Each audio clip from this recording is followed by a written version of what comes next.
Hola, ¿qué tal? Muy bienvenidos a Terra Crítica, como todos los miércoles. Hoy nos toca hablar de cuestiones que se salen de nuestra línea habitual en los programas de actualidad. Hoy vamos a hablar de educación y vamos a hablar de España, en concreto de los resultados de los últimos informes PISA, que ya desde el año 2013 marcaban pues, un descenso importante en muchos aspectos que deberían de estar resueltos al menos en nuestros alumnos en primaria, en secundaria, en fin, en nuestra educación nacional. Para tratar este asunto nos acompaña, como siempre, Pedro Gallego en este programa, al que saludo ya. Pedro, ¿cómo estás? Muy buenas tardes. ¿Qué tal? Buenas tardes a todos. Y también queremos saludar a José Papín. José, ¿qué tal? Muy buenas tardes. Muy buenas tardes, encantado de estar otra semana en Terra Crítica. Bueno, hablaba de los malos resultados que se ven en los últimos informes PISA en España, sobre todo si lo comparamos con el resto de países europeos, pero también hay que añadir un punto importante y tiene que ver con el adoctrinamiento. Ya sabemos que esto es un clásico, que es quizás una cuestión que genera mucha polémica, pero es verdad, en los últimos años se ha cambiado la forma de enseñar. Yo recuerdo cuando terminé la carrera y estudié el máster ya para ser profesor, donde te enseñaban cómo enseñar. Ya entonces recuerdo que en la Universidad de Deusto un profesor me dijo que para qué les íbamos a enseñar historia a los chavales si podían mirar un dato histórico en Google y no necesitaban memorizarlo, ¿no? Pues con semejante barbaridad intentaban enseñarnos a enseñar. A partir de aquí, Pedro, pues anchas Castilla, que diría el refrán. Bueno, yo creo que deberíamos empezar distinguiendo entre lo que es instruir y lo que es educar. En principio, a lo que deberían dedicarse las instituciones de enseñanza sería instruir, no a educar. La educación es una competencia que deben tener los padres. Educar viene de acompañar, de cuando se acompaña al menor porque no sabe conducirse en la vida, viene de conducir, de conducere, del latín, y esa acción significa precisamente ese acompañamiento que tiene que hacer el adulto, el padre, para que el niño pueda manejarse de momento en ese tiempo de su vida en el que no puede ser autónomo. La instrucción es la enseñanza de conocimientos. Y eso desde hace mucho tiempo se ha sustituido, comenzando por la institución de la pedagogía en todas las edades, llegando incluso a la universidad, con la aberración del Plan Bolonia, donde se sustituyen conocimientos por valores democráticos, de trabajo en equipo, de relaciones interculturales, soplapolladas de este estilo, que dejan a un lado todo lo que debe ser el conocimiento relativo a la materia que se esté conociendo, valga la redundancia, o que se esté impartiendo en esa carrera o en esa disciplina. Si a esto le sumamos que en regiones que tienen ínfulas nacionalistas, sediciosas, secesionistas, han utilizado la herramienta de la lengua vernácula para inocular toda la ideología posible, para distinguirse de los demás y crear un imaginario de una historia que nunca existió, pues ya tienes el cóctel diabólico perfecto. Y esa es la herencia que hemos tenido después de generaciones, alimentando primero una política socialdemócrata de la educación, más, en el caso concreto de España, una política nacionalista y sediciosa desde el Estado. Resultado: España ya en el 2013, hay un artículo del diario.es que arrojaba los peores resultados de conocimientos medios entre 16 y 65 años, creo que era, por debajo de la media, el peor. Y luego en matemáticas estaba a la cola totalmente de todos ellos. En el 2023, España está en los peores resultados del grupo PISA, y curiosamente las comunidades que tienen estas ínfulas nacionalistas dentro de España, con esa potenciación de la lengua vernácula, relegando al ostracismo y de manera recalcitrante a la lengua del español, pues han descendido mucho, como es el caso del País Vasco, o están a la cola, como es el caso de Cataluña. Bien, pues este es el resultado de una política socialdemócrata que está relegando a las nuevas generaciones a un analfabetismo institucional. Hoy ya salen analfabetos de la universidad. Es decir, para este viaje no hacían falta tantas alforjas, porque no hacía falta para ser analfabeto ir a la universidad, con quedarte en tu casa sin hacer nada valía. Hoy no, hoy tenemos que llegar hasta la universidad y salir con una titulación que no vale nada para seguir siendo encima un analfabeto. Esa es la realidad, la tragedia de esta situación en la que está el mundo en general o la Europa continental en general, pero España en particular.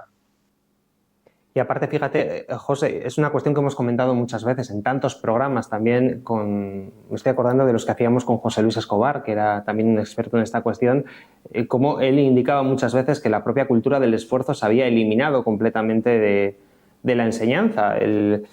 Pues por ejemplo, métodos en edades muy tempranas, ¿no? Métodos en donde el esfuerzo no se potencia, sino que se potencia al pasárselo bien en clase, lo cual, bueno, a mi modo de ver es una auténtica locura, ¿no? Hay que enseñar desde pequeños a que las cosas, pues bueno, tienen un proceso, hay un trabajo medio y que a los resultados se llega con esfuerzo. Y esto se eliminaba además, yo creo que de una manera completamente premeditada, de todos los currículos. Sí, así es. Y fíjate que el propio informe PISA del 2022, que es el que ha aludido Pedro, que se publica en diciembre del 2023, el propio informe PISA lo que hace es un llamamiento ante la bajada generalizada en toda la OCDE de los resultados académicos, tanto en matemáticas como en lectura como en ciencia, pues lo que hace un llamamiento es a volver a lo antiguo.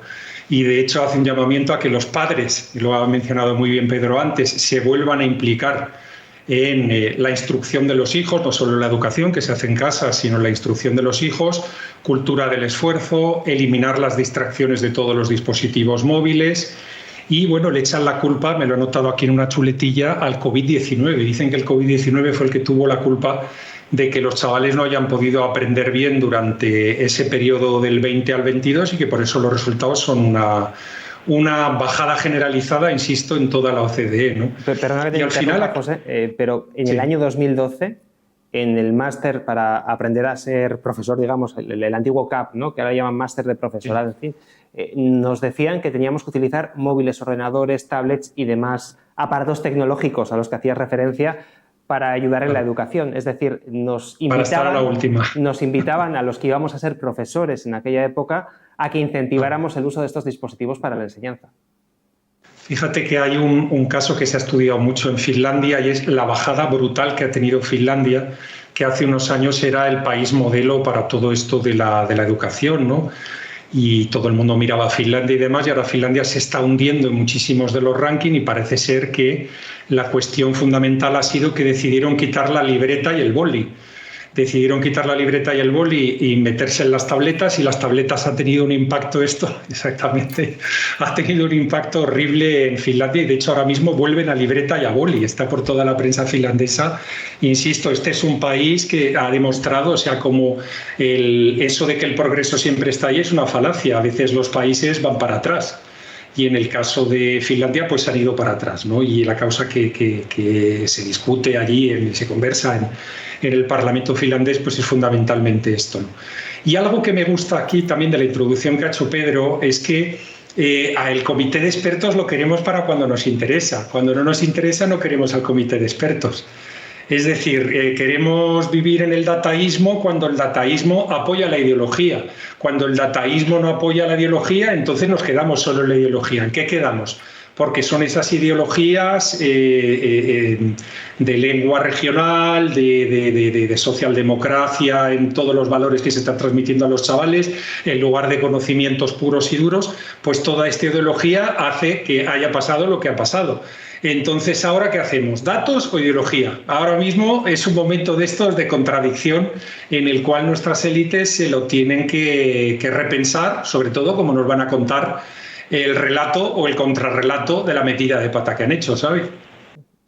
Fíjate, habéis hablado de los estudios universitarios, ha hablado antes Pedro de los estudios universitarios, y me gustaría tratar esta cuestión porque había una viñeta, pena que me he acordado de ella ahora y no la hemos podido preparar antes de hacer este programa, donde a un estudiante que acababa de salir de la universidad llegaba a una entrevista de trabajo y un señor con una corbata, que entiendo que sería el empresario de turno, le pregunta: ¿qué sabe hacer usted?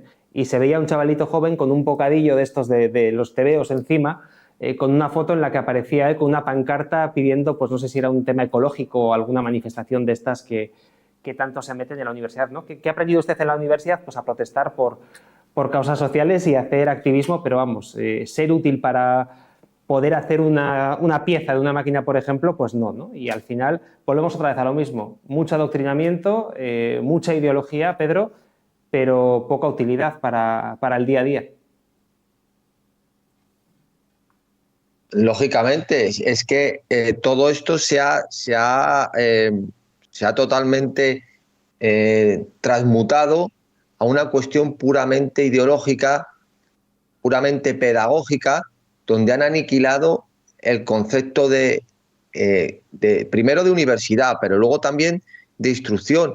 Es que precisamente ya en la Edad Media, el método escolástico, que consistía en la lectio, la disputatio, las dos primeras fases, donde se leía un texto, pues si es de filosofía, si es de derecho, y luego había, después de esa lección, una disputa.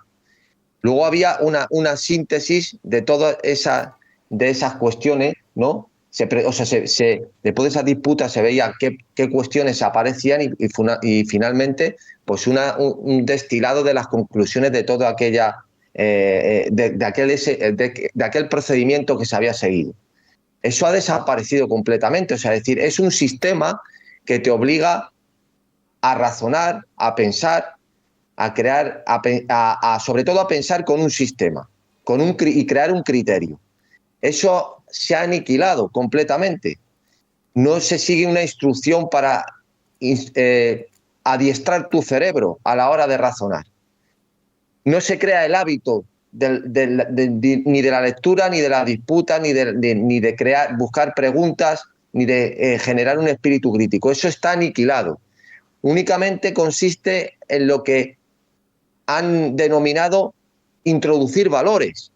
Pues valores como de la dignidad humana, el ecologismo, ahora también el tema del LGTBI, el tema ahora también de lo que llaman migrantes. Todas esas cuestiones son las que han sustituido los conocimientos y lo que realmente debe instruirse en las instituciones educativas.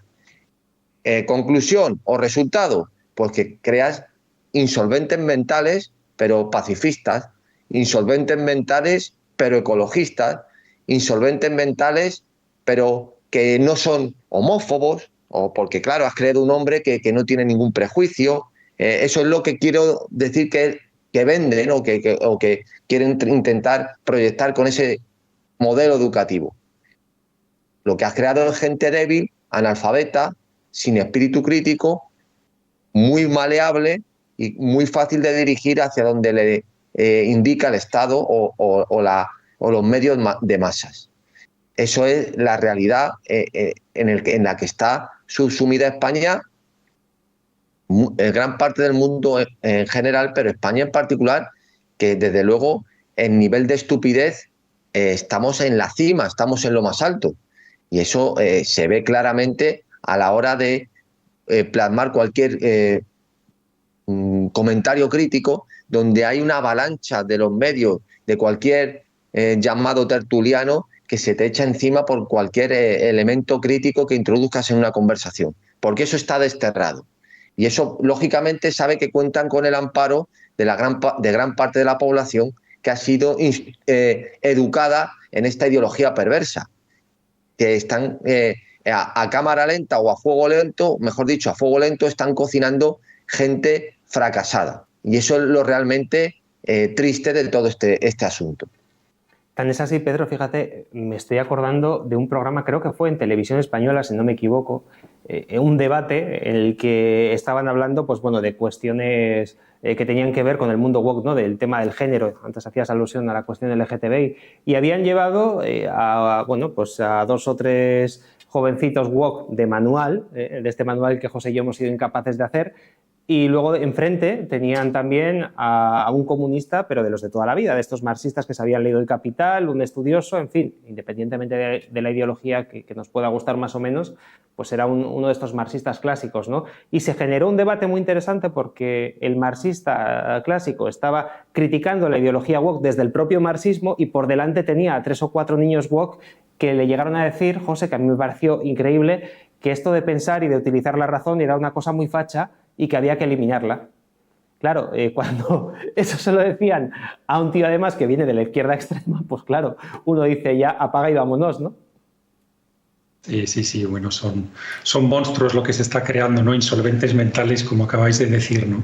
Y hay un elemento que no habéis comentado antes y que comento ya ahora, que es que, por ejemplo, en el caso del gobierno catalán, le echan la culpa a la sobrerepresentación de inmigrantes en la muestra. Dicen que en Cataluña hay un 15% de inmigrantes y que, sin embargo, en la muestra que les midió en PISA había un 24%, claro.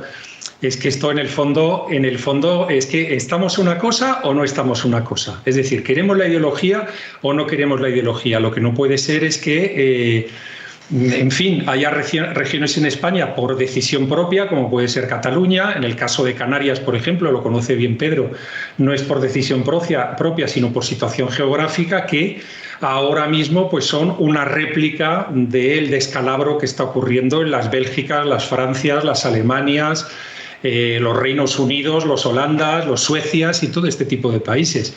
Todo ese descalabro lo estamos viendo. Es decir, antes la ideología era buena, vamos a traer mucha gente de fuera porque votarán nacionalismo. Ahora, cuando han venido, no los queremos que los midan en los resultados académicos, pero ¿en qué quedamos? O los queremos o no los queremos, ¿no? Y de nuevo me retrotraigo a esa frase que dijo en su momento el ínclito Pablo Iglesias, es que la izquierda al final acaba cabalgando en la contradicción. Eso es lo que hay. Eso es lo que hay y no se puede cambiar. Por eso pensar con la razón es facha, ¿no, José? Si utilizas la razón para llegar a conclusiones, pues uno parece que es un facha, ¿no? Fíjate, Pedro, a dónde estamos llegando, ¿no? La razón que fue lo que generó la civilización, lo que nos hizo dejar a un lado la Edad Media, ¿no? Entrar en el Renacimiento. En fin, históricamente, si nos vamos más atrás, la razón ha sido lo que ha provocado la mejora del ser humano, el generar una comunidad que nos ha diferenciado evidentemente de los animales. La razón es facha.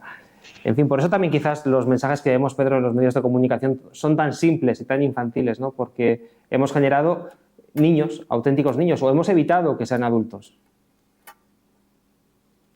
Bueno, en cuanto a la Edad Media habría mucho que decir. La Edad Media, desde luego, no es un páramo por lo que aducen de un abandono de la razón. De hecho, hay filósofos muy importantes, pues desde Abelardo o Beda el Venerable, nada menos, en Irlanda, que de ahí luego se inoculó la Europa continental de todos los saberes que habían aglutinado en esas abadías. Pero yendo al asunto, el tema es que la razón como elemento del pensamiento se ha sustituido por el sentimiento, por la sensación. Porque desde el punto de vista racional no se puede admitir, por ejemplo, que alguien, porque se opere el pene, se convierte automáticamente en una mujer.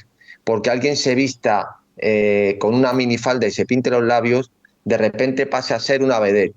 Eso, desde el punto de vista de la razón, de la racionalidad, no puede admitirse. De hecho, perdona, Pedro, si tú le preguntas a un wok que es un hombre y que es una mujer, no te sabe dar una respuesta. Y además han tenido... Yo no. Se han tenido que inventar... Ya no hace falta irte, sabe, a un wok. Si es que ya cualquier chaval hoy le preguntas y no te va a decir de manera tajante que es un hombre y una mujer. Va a apelar a alguna cuestión de lo que se siente cada uno. Porque ya es una cosa que ha rebasado su ámbito, vamos a decir, de desarrollo o seminal donde apareció, que sería en ese ambiente woke o en esa ideología. Eso ya lo ha rebasado, lo ha desbordado. Encima, Pedro, se han inventado otros dos términos, ser peneportante y ser menstruante, para decir que eres macho o hembra, lo cual ya es el colmo de los colmos. Bueno, en el caso de que dices de peneportante o menstrualmente, lo que sea, hay influencers muy conocidas con las que se ha entrevistado el Partido Demócrata, como Biden o Kamala. Hay una de ellas pues que lleva tampones, o uno de ellos que lleva tampones porque dice que él tiene también la regla. O sea, si es que es un atajo de enfermos mentales que ya desborda cualquier concepto de racional, cualquier elemento de racionalidad, y es inviable, imposible el diálogo. Porque con una persona que tú estés hablando y que se crea Napoleón, ¿qué diálogo puede haber? O sea, pues ninguno. O sea, si un tío te pones a hablar con él y se cree que es Julio César y se lo cree, pues es una persona que necesita tratamiento psiquiátrico directamente. O sea, ese es el problema en la actualidad, donde además, de manera global y desde la propia institución política, se ha introducido este nuevo concepto de sentimiento que desplaza la racionalidad. Entonces ya el sentimiento es algo subjetivo que lo han convertido en algo objetivo. Entonces tu sentimiento subjetivo de creerte Napoleón tiene que convertirse en algo objetivo para los demás. Entonces, claro, aquí hay un problema gravísimo. Y a ver cómo se soluciona. Es decir, eso no se puede aceptar, porque la sociedad de retrasados mentales en la que estamos ya sería totalmente suicidada. ¿Qué es lo que ocurre? Que los países, las naciones, con tradiciones que se siguen manteniendo, como es el mundo musulmán, como es Rusia, como es China, se descojonan de nosotros. Se descojonan. Ven cómo se está, como una biocenosis, comiéndonos entre nosotros, destruyéndonos entre nosotros mismos. Porque figuraros a un ruso contarle estas cuestiones. Pues Putin se tiene que partir de risa con su dirán, para los misiles del Poseidón, que estos se destruyen solos, no hagáis nada. Esa es la realidad. Y al final, lo grave de esto, yo recuerdo, voy a volver a mencionar a nuestro amigo José Luis Escobar, que colaboró con nosotros además en otro medio en varias ocasiones. Él, cuando hablábamos de educación, decía que cualquier plan de educación que se ponía en marcha necesitaba, no sé si eran 2 generaciones por lo menos, creo que eran 2 generaciones, 40, 50 años, para que se empezaran a ver los resultados de ese sistema, ese sistema educativo que se ha puesto en marcha, ¿no? Y llevamos 40 años, aproximadamente 40, 50 años en España con el sistema educativo a partir de la transición, ¿no? Cuando empiezan a cambiarlo, aproximadamente 40 años, y ya estamos viendo los resultados que ha dado este sistema educativo. Sí. Si queremos cambiarlo ahora, José, es que necesitaríamos otros 40 años para revertir esta situación y entre medias 40 años donde tendremos que lidiar con gente muy, muy incapaz. Así es, así es. Fijaros que el otro día había el director técnico de una empresa aeroespacial, que no quiero decir el nombre aquí por ni hacer publicidad ni criticarlo, que es un hombre que salió de la Escuela de Aeronáuticos de Madrid con un 7 de media, y el tío es el director técnico de una gran empresa aeroespacial española. Y el hombre se quejaba de que estaba recibiendo a dobles grados, aeroespacial matemáticas, aeroespacial físicas, no sé qué, con 9,5 y 10 de media, que no sabían hacer absolutamente nada y que no sabía cómo torear con ellos. Simplemente comentaros que los tiempos han cambiado y lo que está saliendo de la universidad, desde luego, no es lo que tendría que salir, ¿no? Y sobre todo con ese tipo de notas y con ese tipo de reconocimientos, ¿no? Y luego algo que comentaba Pedro y que puedo elaborar, o sea, conforme, por ejemplo, a la psicología junguiana, es verdad que las 2 funciones superiores que considera Carl Jung en su momento son el pensamiento, el razonamiento y el sentimiento. Y hay personas que tienden más al sentimiento y hay personas que tienden más al razonamiento. Pero lo que no puedes es matar la otra función. Siempre dice que la persona equilibrada es la persona que tiene una tendencia, pero siempre mira a la otra función y también la estimula y también la trabaja, porque tiene que complementarse precisamente porque tiene una tendencia pues o a ser demasiado frío y basado en los datos o a ser demasiado emocional y basado en los sentimientos, pero que la persona equilibrada es la que acepta que tiene un 70 o un 60% de una de las 2 funciones superiores, pero la otra la trabaja también. Y como estábamos denunciando hace unos minutos, claro, lo que ocurre es que hay gente que ha metido ya en el congelador a una de las 2 funciones superiores. Y claro, al final lo que crea son unos muñequitos de goma que no son seres humanos exactamente, porque es que no pueden ejercer la utilización de la máquina humana que somos, con todo lo que nos ha sido dado, ¿no? De poder captar datos, de poder descubrir intuiciones, utilizar el razonamiento, utilizar el sentimiento, pero claro, te convierte en una máquina sintiente y como máquina sintiente eres la mitad de un ser humano, ¿sabes? No nos queda mucho tiempo. Os voy a dar una última vez la palabra para que ya demos una conclusión, ¿no?, a esta cuestión de este programa de Terra Crítica, pero antes quiero invitaros a que le deis al like a este vídeo, a que lo compartáis y, por supuesto, a que forméis parte de nuestra comunidad. Ahí están viendo ustedes la página web geopoder.net, donde cada viernes con José Papi hacemos un programa especial para nuestros suscriptores, con criterios mucho más profundos que estos que ofrecemos semanalmente en abierto en nuestro canal de YouTube. Si queréis formar parte de la comunidad, además tenemos un precio especial, 20 euros para estar un año entero con nosotros. Está tirado de precio, así que si queréis criterios de verdad que os van a ayudar a salir de este mundo woke, ¿no?, del que hemos estado hablando hoy, pues bueno, desde luego os recomendamos que forméis parte de Geopoder. Dicho esto, pues última intervención, empiezo contigo. Pedro, adelante, a modo de conclusión. Bueno, pues nada, pues que efectivamente toda la situación actual educativa o de la enseñanza, mejor dicho, en la que está instalada en el caso concreto de nuestro país, de que es España, efectivamente, pues el mismo tiempo que se ha tardado en llegar hasta aquí, se va a necesitar, si se quiere, en retornar a una situación por lo menos previa a la que ha generado toda este decalaje en el conocimiento y en la preparación de todos los alumnos desde la enseñanza media hasta la enseñanza superior. Con lo cual, esto además, el problema de esto que no es una medida que se pueda adoptar hoy y ver los resultados mañana, sino que además de tener que adoptarse cuanto antes, los resultados serán como mínimo en una generación. Y esa es realmente la tragedia de todo el asunto en el que nos encontramos, concretamente en España, donde se ha aniquilado el ascensor social y la calidad de la enseñanza, si queremos usar ese término tan manido, y está relegando a los chavales pues a titulaciones que no valen para nada y a conocimientos que no valen para la vida que van a tener que desarrollar en el futuro. José, tu conclusión. Me vuelvo a poner en abierto. Mi conclusión es la siguiente. Hay una hispanista sueca, que no recuerdo su nombre, que publicó un libro hace unos años que se llamaba La buena y la mala educación, y ella allí reflejaba que precisamente los países que estaban funcionando en términos de educación eran los que no habían adoptado los paradigmas que empiezan en mayo del 68, los que se habían quedado en eso que tú ya decías, Xavi, la cultura del esfuerzo, el respeto al profesor, el respeto de los padres a los profesores, etcétera, etcétera. Entonces, es que al final la receta es la que hay y la buena y la mala educación se consigue como se consigue. Eso es lo que hay y nada ha cambiado desde hace 50 años. Los que lo han querido cambiar han fracasado. Pues más claro imposible. Gracias, José, gracias, Pedro, por haber estado con nosotros y gracias también a nuestro técnico César Bobadilla. Os voy a recordar la página web una última vez, geopoder.net, para que forméis parte de nuestra comunidad. Dadle al like, compartir, suscribiros a nuestro canal. Nos hacéis un favor tremendo si lo hacéis. Geopoder.net y canal Geopoder en YouTube. Mañana volvemos con Geopoder Actualidad y el viernes el programa para suscriptores en geopoder.net.